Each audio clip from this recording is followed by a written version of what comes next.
So today we're going to demonstrate the clove hitch and we're going to make a square frame. So using 4 sticks and 4 pieces of string, we're going to start by adding our hitch onto the ends of each piece and each stick. So to create our clove hitch, take the shorter end of the string and we do 2 loops. We place the first loop on top of the second and we thread onto the end of the stick like so. Now we repeat that process 3 times with every stick. So again, short end, bring the long end in to create a loop, and then we place the first loop on top of the second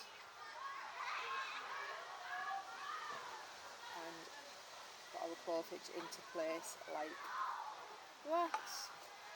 Again, third piece, short end, make a loop, first loop on top of the second, thread both loops through and pull tightly to create the clove hitch there. And the final one, short end, loop it through, loop on top, bring it in,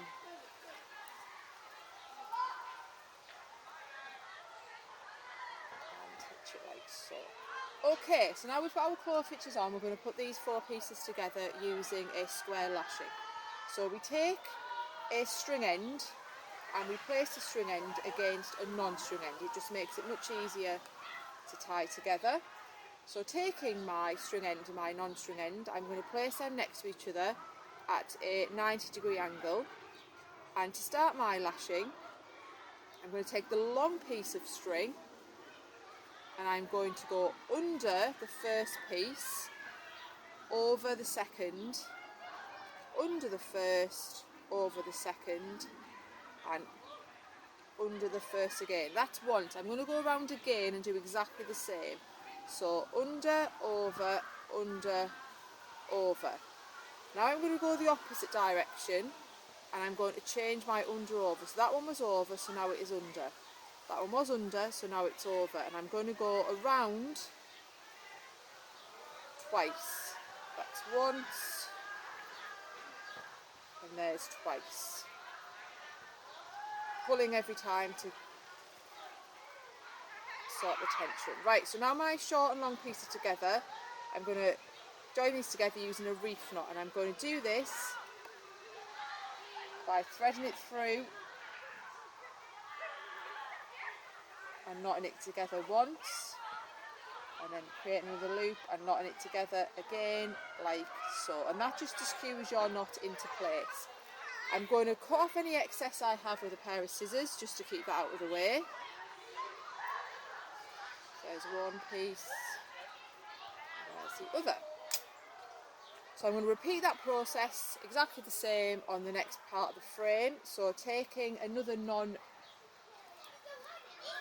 end, I'm going to go under and over, under and over. That's my once. Repeat that process again, keeping the tension. And over, under and over like so, and then I'm going to go the opposite direction and I'm going to go over and under once and then over again, and that's my twice, and then I'm going to knot that off again by doing a reef knot. There's one and there's 2. I'm just going to put that away. Right, so that's 2 that I've now put into place. So I'm going to continue now by adding my 4th piece of frame. So I'm going to do my non-string end onto my string end. So I'm going to place that just underneath like so, again at a 90-degree angle. So I'm going to go under and over, under and over. That's once, and then bring it back round, and then under and over, under and over. There's twice. Change my direction and go over, under, over, under. There's once, over, under again, keeping the tension nice and tight.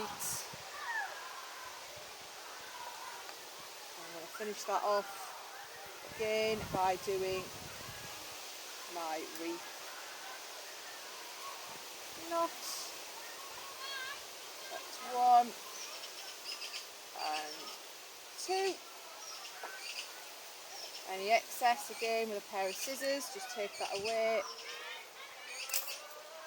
And then exactly the same process to finish off my frame.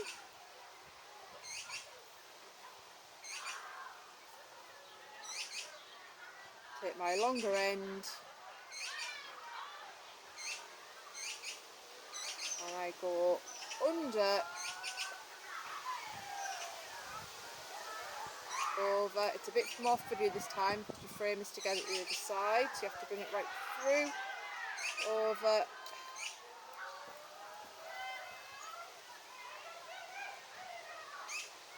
so under, over,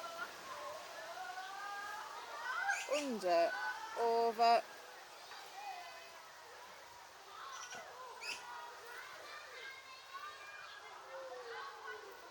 and like so. And then we change directions again, and then we go over, under, and we do this twice just to secure that into place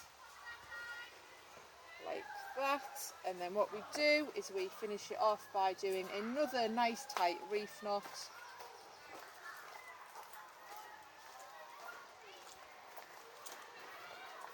So we do one knot like that, and then another one like that.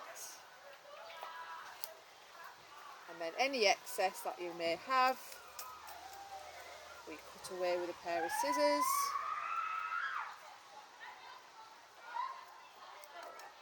And there we have it. We have our frame made from natural woodland materials.